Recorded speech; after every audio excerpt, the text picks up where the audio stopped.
Hey guys, what's going on? I just wanted to make a quick video telling you guys that I rebranded my channel.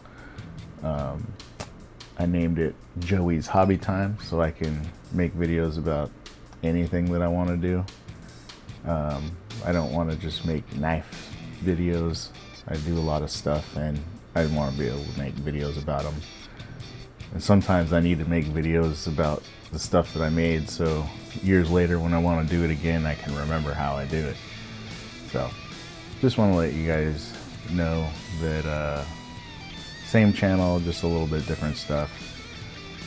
Starting off this video here with a Punisher metal sign.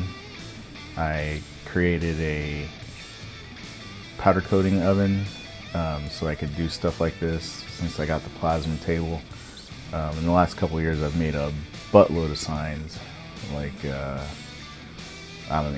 can't even count how many I've probably made, signs, coasters and everything, but I make them out of epoxy, and I wanted to try to make ones that I could possibly finish in a day.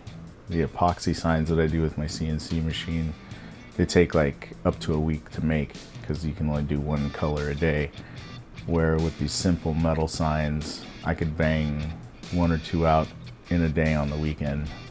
So that's the goal here. I made this awesome powder coating oven. I didn't video it because it took me like 6 months to make, but it's finally finished and it works pretty awesome. So after I cut it out and ground everything, I powder coated it, welded on some standoffs so it'll be a dual layer. I forgot to record the powder coating part, but here's it coming out of the oven after it's been baked, and now it's just cooling off. And this one was just for me. I hung it in my CNC shed where my CNC machine's at, and it's sign number 2 that I made for myself. Thanks again for watching, guys.